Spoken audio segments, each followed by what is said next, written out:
Sudah, Pak.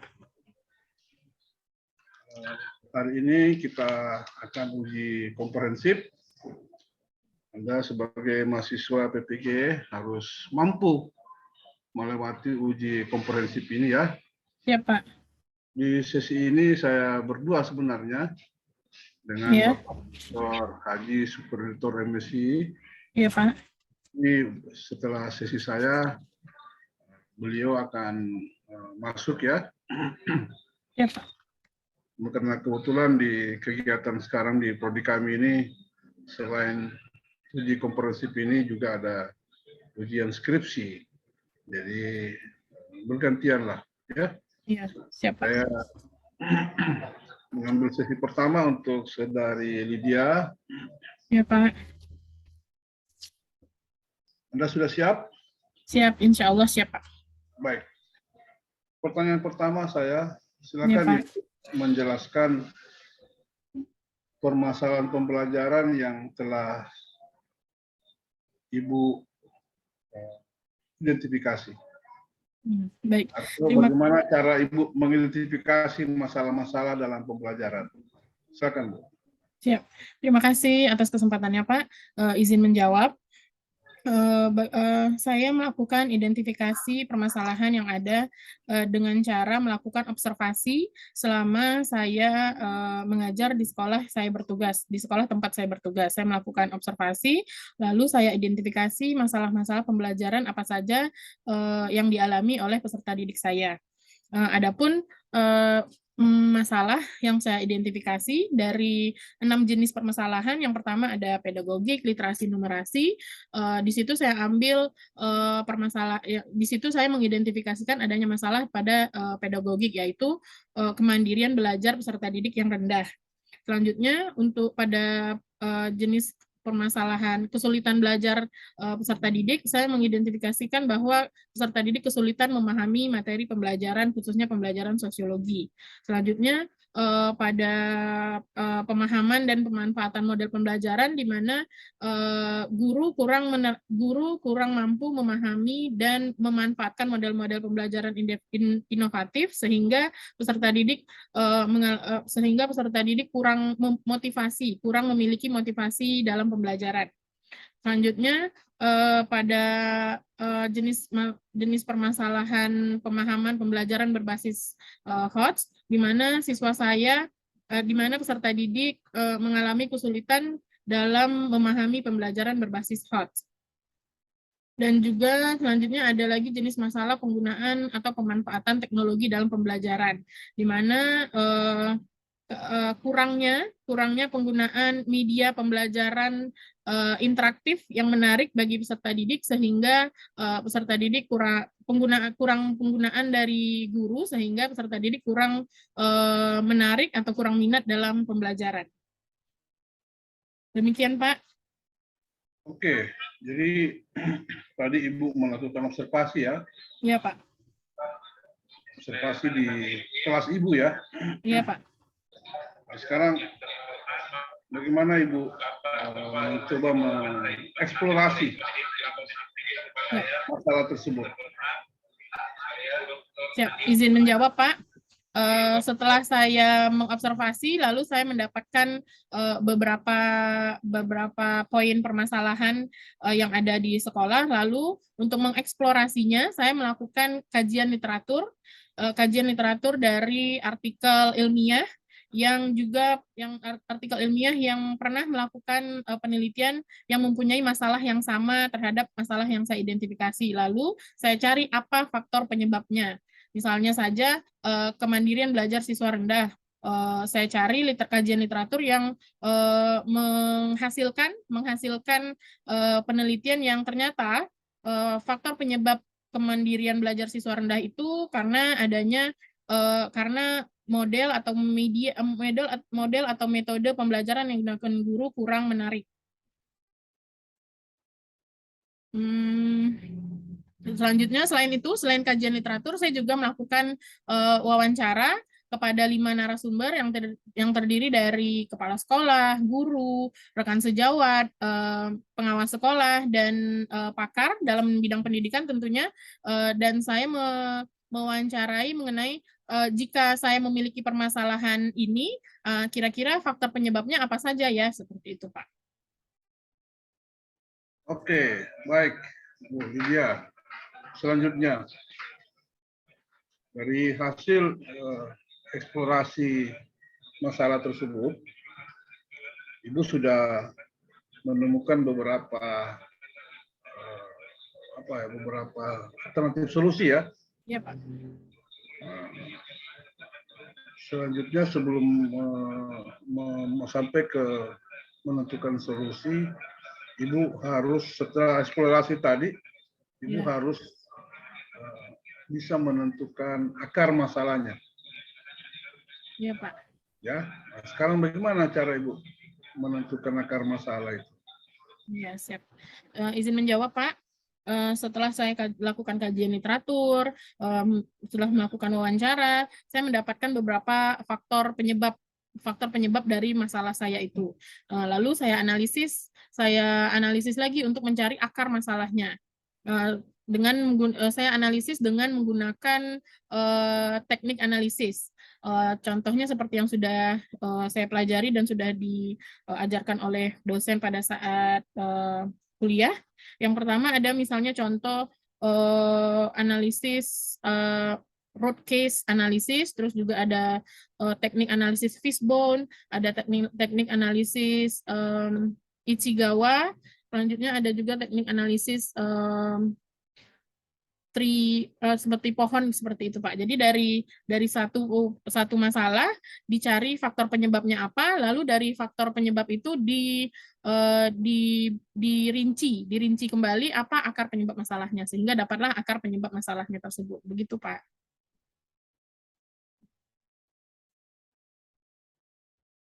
Selanjutnya dari beberapa akar masalah itu, dari setelah menentukan akar masalah, ya Pak. Ibu mencoba menentukan solusi kan? Iya Pak. Nah, bagaimana cara Ibu menentukan solusi untuk menjawab akar masalah yang Ibu sudah tentukan atau identifikasi? Silakan. Ya, siap. Izin menjawab, Pak. Setelah mendapatkan akar masalah, lalu saya menentukan alternatif solusi. Kenapa alternatif? Karena harus mengetahui dulu untuk masalah ini pasti ada beberapa solusi yang tepat. Nah, makanya saya melakukan lagi kajian literatur dan juga mewawancarai beberapa narasumber. Misalnya saja untuk masalah kemandirian belajar siswa yang rendah, saya melakukan kajian literatur mengenai artikel atau jurnal ilmiah yang pernah melakukan penelitian mengenai kemandirian belajar, lalu solusi apa yang mereka terapkan. Minimal saya melakukan kajian literatur itu ada 3 kajian literatur yang merupakan yang memiliki masalah yang sama dengan saya dan saya terapkan model atau solusi apa yang didapatkan seperti itu Pak. Oke, alhamdulillah saat ini sudah bergabung Bapak Dr. Haji Supriyatno Remesi. Assalamualaikum Pak. Lanjutkan ya. Lanjutkan lagi sedikit Pak. Oke. Sudah menentukan beberapa alternatif solusi ya. Ya Pak. Sekarang dari beberapa alternatif solusi itu, bagaimana cara Ibu menentukan solusi yang paling tepat? Ya, izin menjawab Pak.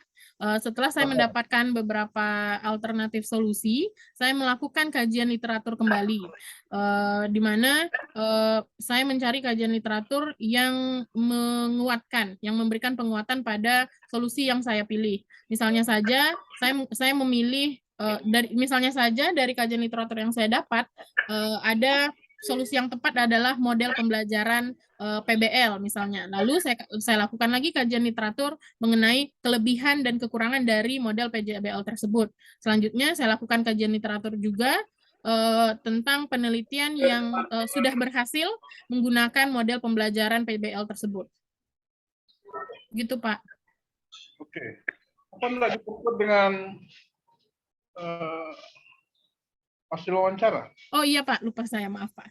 Oh iya, selain kajian literatur juga saya melakukan wawancara, misalnya, tapi wawancara yang sudah lebih terperinci. Misalnya saya mewawancarai kepada rekan guru atau kepala sekolah, pengawas dan pakar mengenai model atau mengenai solusi yang saya pilih. Misalnya saya memilih model PBL, saya lakukan wawancara mengenai apakah model PBL ini efektif diterapkan di kelas untuk masalah kemandirian belajar, seperti itu Pak.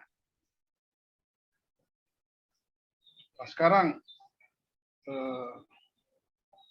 setelah Ibu mengeksplorasi alternatif solusi tadi, juga sudah menentukan solusi, ya, Iya Pak. kajian literatur, wawancara, dan melakukan lagi analisis pros dan cons, Iya Pak. kelebihan dan kekurangannya, ya. Iya Pak. Apalagi yang menjadi faktor juga dalam menentukan solusi itu, selain daripada ketiga itu. Baik, saya izin menjawab Pak. Selain dari saya melakukan kajian literatur dan wawancara mengenai kelebihan dan kekurangan solusi yang saya pilih, selanjutnya saya juga melakukan lagi kajian literatur mengenai penelitian-penelitian yang pernah menerapkan solusi itu. Misalnya saja tadi kan model PBL. Mencari kajian literatur yang model PBL ini menghasilkan menghasilkan suatu penelitian yang jika PBL ini diterapkan, maka jika model PBL ini diterapkan, maka kemandirian belajar siswa meningkat. Atau sebaliknya, jika model pembelajaran PBL ini tidak diterapkan, maka kemandirian siswa belajar tidak meningkat. Seperti itu, Pak. Nah, kalau itu semua sudah dilakukan, apa lagi yang jadi pertimbangan? Kalau sudah dilakukan, pertimbangannya Ya, adalah ketiganya tadi sudah lakukan, sudah ya, Pak. melakukan kajian literatur, terus melakukan lagi kajian pada artikel-artikel penelitian yang ada di jurnal. Kemudian Ibu juga mewawancarai lagi, ya, Pak. beberapa narasumber. Kemudian Ibu melakukan analisis pros dan cons. Iya, Nah, Pak. setelah ketiganya itu Ibu lakukan, apalagi pertimbangan yang lain setelah Ibu lakukan itu? Apalagi? Ya, siapa izin menjawab.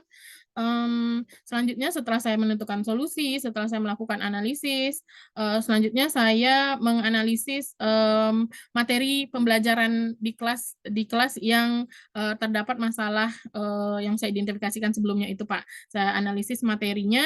Awalnya saya menganalisis KD. Saya menganalisis kompetensi dasar, selanjutnya menentukan indikator pencapaian kompetensi dan tujuan pembelajaran serta materi pembelajaran yang akan saya gunakan dengan model atau solusi yang saya tetapkan, Pak. Oke. Sebenarnya kan pertimbangan kembali kepada pertimbangan Ibu sebagai yang akan melaksanakan tadi itu, ya. Iya, Pak. Apakah karakteristik siswa yang Ibu ajarkan itu, tempat Ibu mengajar, apa bisa, apa cocok dengan model itu, dan apa juga pertimbangan yang lain, apa misalnya lingkungan khususnya sarana dan prasarana mendukung pemilihan solusi itu juga menjadi pertimbangan. Itu ada semua pada guru gitu. Ya, siapa? Jadi baik dari kajian literatur, jurnal, kemudian wawancara dan analisis pros dan cons, ya, Pak. Kemudian melihat kondisi lingkungan Ibu sendiri di kelas, di lingkungan di sekolah, ketersediaan sarana dan prasarana, baru kita menjadi yakin bahwa inilah solusi yang akan kita lakukan. Ada ya, kopi yang di meja tadi makan dengan roti itu. Ya suruh kasih turun. Bagaimana Ibu menuangkannya ke dalam perangkat pembelajaran? Iya, siap. Silakan, Bu. Iya, siap. Izin menjawab, Pak. Tunggu dulu. Untuk poin ini saya kira akan ditelusuri oleh Pak Dr. Haji Supraditoro. Bagaimana Ibu menerapkan solusi itu di dalam perangkat pembelajaran? Saya persilakan saja ke Pak Dr. Haji Supriyadi untuk melanjutkan. Oke. Silakan. Baik, terima kasih Pak Ridwan. Ibu Lydia ya. Iya Pak. Ini sudah orang ketiga ini ya? 4 saya Pak. Oh, keempat. Iya. Yang pertama tadi Ihsanul. Ihsanul Fadli, yang kedua Asnita, yang ketiga Anggia. Oh, Ibu ya 4 ya? Iya, saya 4 Pak. Oke, kalau begitu jam 11. Ya, masih bisa 1 orang nanti nih ya. Bagaimana perasaan Ibu ditanya Pak Ridwan? Perasaannya sangat sangat siap, sangat bersemangat untuk menyiapkan diri, sangat bersemangat untuk berpikir jernih agar bisa menjawab dengan tepat, Pak. Oke. Pertanyaannya tadi sampai di solusi atau sudah sampai di rencana aksi? Baru mau masuk ke rencana aksi, Pak. Oke, kalau begitu Ibu Lydia ya. Iya, Pak. Guru dari mana Ibu Lydia? Saya di SMA Negeri 1 Rakit Kulim Riau, Pak. Oke. Cukup jauh dari Riau ya. Iya.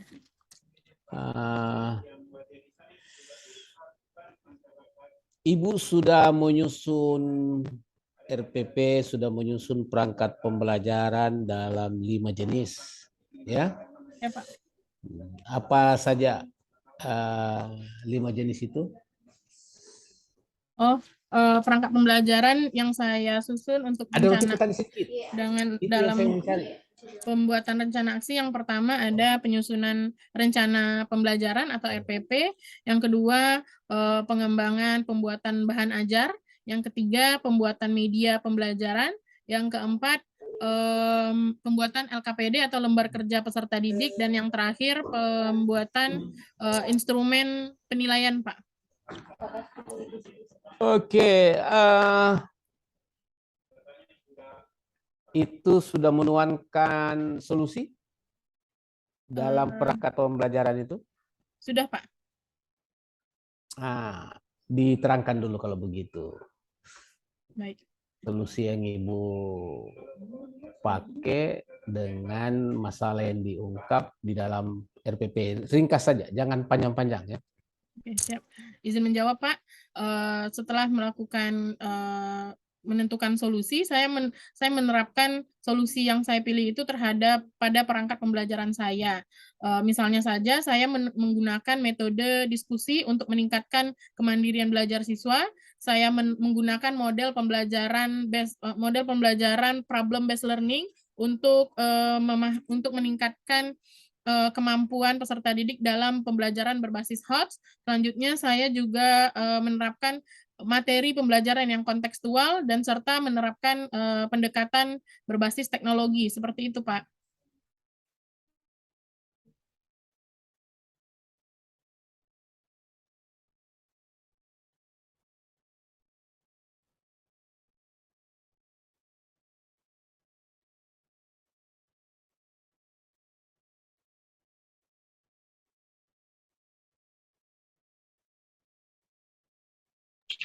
Oke, Ibu. Deskripsikan ya, cara Ibu mengukur atau menilai bahwa rencana yang Ibu kembangkan itu berhasil untuk mengatasi masalah yang sudah diidentifikasi. Siap, izin menjawab, Pak. Setelah saya terapkan solusi yang terpilih pada perangkat pembelajaran saya mengukur apakah solusi yang saya terapkan ini berhasil atau tidak. Misalnya saja dengan melakukan penilaian autentik, di mana penilaian autentik ini adalah penilaian yang mengintegrasikan pada 3 aspek kemampuan peserta didik. Yang pertama adalah penilaian sikap, yang kedua adalah penilaian pengetahuan melalui beberapa teknik seperti tes tertulis, tes non tertulis atau lisan, lalu penugasan. Selanjutnya untuk penilaian kemampuan kemampuan keterampilan, saya melakukan 4 penilaian, yaitu 4P, yaitu praktek,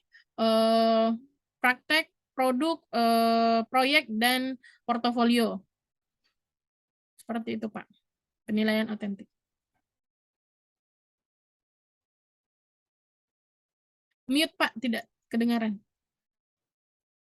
Saya lanjutkan pertanyaan saya adalah, Ya, Pak. Ibu tahu IPK? Iya, Pak, tahu, Pak. Indikator penilaian keterampilan, indikator pencapaian kompetensi, ya, ya. Kira-kira bagaimana cara Ibu mengembangkan itu IPK dan tujuan pembelajaran? Ya, izin menjawab, Pak. Cara menurunkan IPK itu dilihat dari yang pertama melakukan analisis kurikulum, selanjutnya melakukan analisis kompetensi dasar atau KD, melakukan analisis dengan melihat level kognitif yang ditentukan atau yang harus dicapai pada KD tersebut. Selanjutnya saya menentukan KKO atau kata kerja operasional yang tepat untuk ketercapaian si KD itu tadi, Pak. Misalnya jika KD sudah berada pada level kognitif 4C atau menganalisis, maka saya memulai indikator ketercapaian kompetensi itu dari level 4C juga.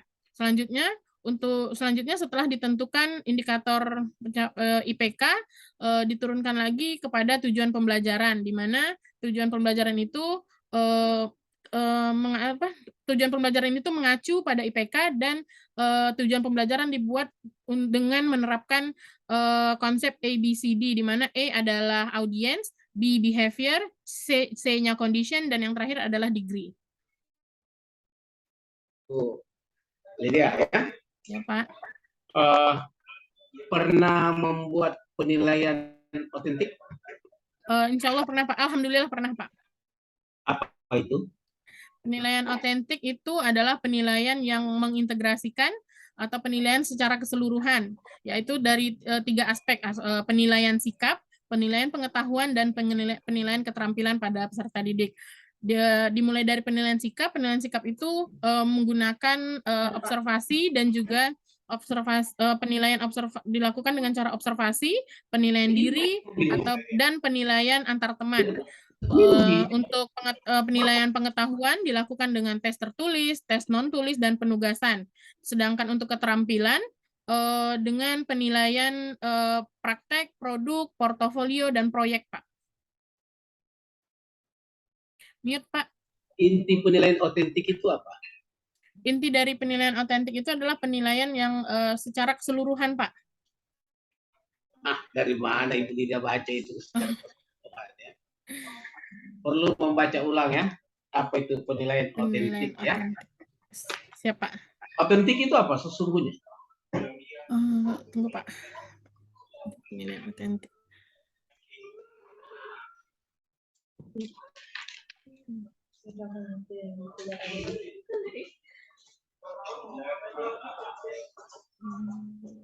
Penilaian otentik itu penilaian yang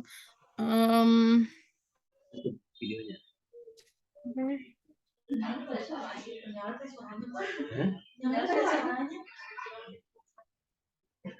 Oke. Kalau begitu kita pindah ke penilaian HOTS. Siapa? Ibu tahu penilaian HOTS itu? Tahu, Pak. Apa dan apa contohnya? Ya, siap. Izin menjawab, Pak. Penilaian HOTS itu adalah penilaian yang menerapkan alur berpikir peserta didik, alur berpikir yang bertingkat seperti itu, Pak. Lalu penilaian HOTS itu adalah penilaian yang adanya pemberian stimulus yang bersifat kontekstual, sehingga materi tersebut bisa mudah dipahami oleh peserta didik dan bukan menjadi soal yang sulit karena kontekstual, karena sudah berada di sekitar peserta didik, seperti itu. Bisa Ibu jelaskan contoh soal HOTS? Contoh soal HOTS. Siap, terima kasih Pak. Izin menjawab Pak. Contoh Ya.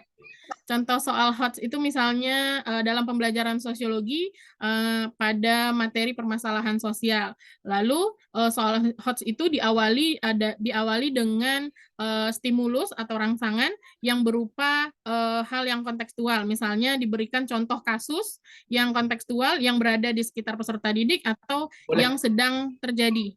Boleh Ibu sebut contohnya soalnya? Oke, siap Pak. Misalnya terjadi misalnya soalnya adalah terjadi kasus kekerasan dalam rumah tangga oleh artis yang terkenal. Lalu dari kasus tersebut bagaimana cara pemecahan masalah sosial tersebut? Bukan contoh soal, yang saya minta contohnya soal HOTS ya. Contoh soal Contoh soal HOTS yang Ibu mau diteskan ke siswa. Oh, saya buka filenya dulu gitu Pak. Jangan buka karena tidak ujian namanya kalau begitu. Iya, contohnya itu Pak. Saya memang menerapkan direncana. Tulisannya apa coba? Tulisannya terjadi kekerasan dalam rumah tangga oleh seorang artis terhadap istrinya. Lalu terus dari contoh kasus tersebut, apakah upaya pemecahan masalah sosial yang tepat untuk untuk permasalahan sosial tersebut? Begitu Pak. Apa kata KKO-nya bahwa ini analisis lah. Oh maaf Pak. Maaf. Ibu, panjang sekali memulaikannya. Nah, kita minta contoh soalnya gitu. Iya. Maaf Pak. Oke. Lalu soalnya adalah analisislah kasus tersebut dan tentukan upaya penyelesaiannya. Yang berikut ya. Ya Pak.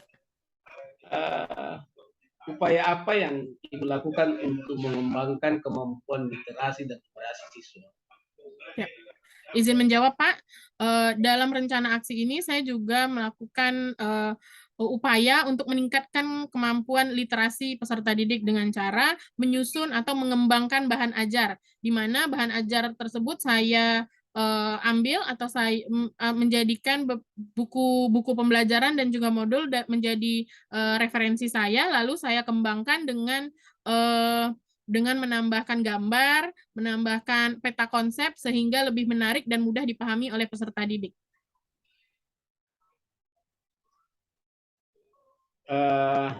Apakah materi Ibu Lydia telah dikembangkan dan mampu diserap oleh siswa sehingga itu siswa memiliki kemampuan literasi dan numerasi? Siap, izin menjawab Pak. Ya. Materi yang saya kembangkan itu adalah materi yang harus kontekstual, di mana materi pembelajaran harus saya kaitkan dengan keadaan lingkungan di sekitar peserta didik atau informasi yang didapat oleh peserta didik, sehingga materi tersebut mudah dipahami dan tidak terjadi miskonsepsi oleh peserta didik. Begitu? Iya Pak. Oke, Ibu Lydia ya. Iya Pak. Artinya semakin ke sini semakin mengerucut jawabannya. Ya, semoga semakin berkesan jawabannya dan tidak sekedar dijawab di dalam menjawab ujian. Tapi semua ucapan-ucapan Ibu Lydia itu diterapkan betul-betul di dalam pembelajaran. Karena tidak ada gunanya Ibu hanya cakap bertutur, tetapi implementasinya tidak ada. Betul Pak. Ya. Iya Pak. Kita ingin kasih pertanyaan tentang keterampilan. Ya. Ya Pak. Bukti bahwa Ibu Lydia memang punya kemampuan menjelaskan dan punya kemampuan dalam praktek. Tahu TPACK? Tahu Pak. Apa kepanjangan dan apa maknanya? Oke, TPACK itu kepanjangannya adalah teknologi, pedagogic knowledge, dan content knowledge. Maknanya adalah suatu pendekatan yang mengimplementasikan pembelajaran yang mengintegrasikan adanya penggunaan teknologi, ya, pemanfaatan penggunaan teknologi oleh guru. Selanjutnya pedagogi kemampuan menguasai kelas, dan konten yaitu kemampuan menguasai materi. Dan ketiga ini diintegrasikan sehingga pembelajaran menjadi lebih bermakna.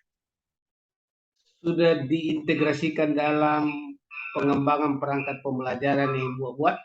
Sudah, Pak. Ya? Sudah. Kalau nanti disuruh PPL, memang bisa dibuktikan itu? Siap, bisa, Pak. Jika tidak ada buktinya, kira-kira apa sanksinya? Karena PPL belum dimulai, mulai dari saat ini saya akan mencoba, jika saya terlupa atau ada yang belum saya terapkan TPEC-nya, saya akan menerapkannya sebelum PPL dimulai. Misalnya saja dalam materi pembelajaran, saya koreksi lagi apakah sudah kontennya sudah kontennya sudah pas, atau penggunaan teknologinya juga saya usahakan semaksimal mungkin untuk penggunaan teknologi, Pak. Oke, kalau begitu Ibu jelaskan ke saya di materi mana atau di kegiatan apa TPACK diintegrasikan di dalam RPP. Ya, izin menjawab, Pak. Dalam RPP itu TPACK itu dapat terlihat pada langkah-langkah kegiatan pembelajaran. Di mana langkah-langkah kegiatan pembelajaran itu ada kegiatan pendahuluan, ada kegiatan inti, dan kegiatan penutup. Di kegiatan pendahuluan, di situ ada kemampuan pedagogic knowledge, di mana guru harus mampu menguasai kelas, mampu menyiapkan peserta didik secara fisik dan psikis sebelum mulai pembelajaran. Selanjutnya juga guru di situ memberikan, di kegiatan pendahuluan, guru memberikan stimulus kepada peserta didik melalui menampilkan video atau gambar dengan menggunakan teknologi PowerPoint ataupun video dari YouTube. Dan tentunya ini melalui penggunaan laptop. Selanjutnya pada kegiatan inti ini mengintegrasikan penggunaan teknologi di mana pada saat melakukan pembelajaran, guru menggunakan teknologi PowerPoint. Selanjutnya penguasaan kelas dengan membantu atau menjadi fasilitator kepada peserta didik dalam pembelajaran. Dan penggunaan LKPD, Pak. Saya menggunakan dalam memberikan LKPD itu saya integrasikan penggunaan teknologi, yaitu dengan LKPD berbasis Canva yang saya buat, dan di situ saya memberikan materi yang kontekstual berupa berita atau berupa artikel berita yang saya terapkan linknya, yang saya ubah menjadi barcode, sehingga pada saat pembelajaran nanti peserta didik mendapatkan LKPD dan melakukan scan barcode pada LKPD tersebut, sehingga mereka bisa membaca artikel atau contoh kasus tersebut dari handphone mereka, sehingga mereka bisa lebih menarik minat peserta didik untuk membaca si contoh kasus yang saya berikan itu, Pak. Selanjutnya dalam kegiatan penutup pun bisa dengan memberikan tes formatif melalui aplikasi belajar digital. Seperti itu, Pak. Oke. Ibu masih ingat kegiatan pendahuluan untuk pemberian apersepsi?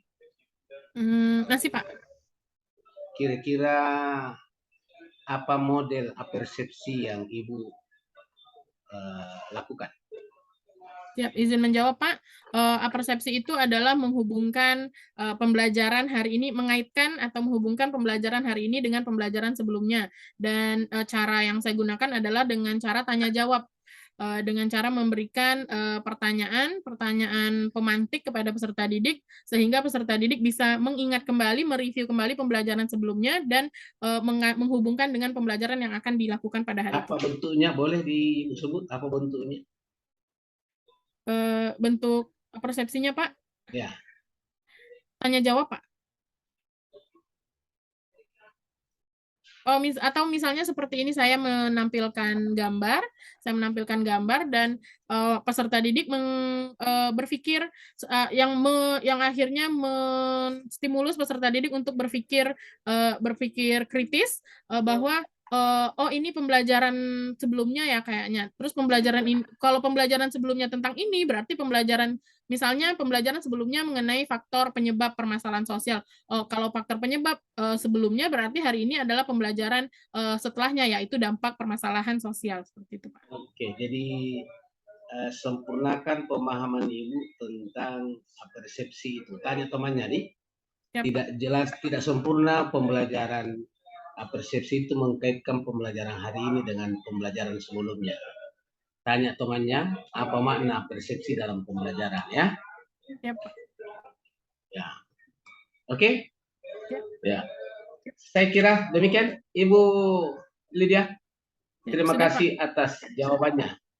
Nah, pertanyaan saya ke Ibu terakhir adalah, perasaannya untuk mendapatkan nilai 100, Ibu berada di mana? Perasaan untuk mendapatkan 100, perasaan saya sangat-sangat berharap mendapatkan nilai 100, karena sudah melakukan, saya sudah maksimal dalam menggali kemampuan saya sudah belajar, saya sudah mencari informasi mengenai pembelajaran dalam PPG ini, dan saya sangat berharap mendapatkan nilai 100, dan jika tadi saya ada salah atau tidak bisa menjawab, itu karena saya gugup, Pak. Ini tidak sampai nilai 100 kalau begitu. Ya. Oh. Oke, saya kira cukup, Ibu Lydia. Siap, Terima Pak. kasih ya. Ya, silakan mengajak temannya masuk kembali.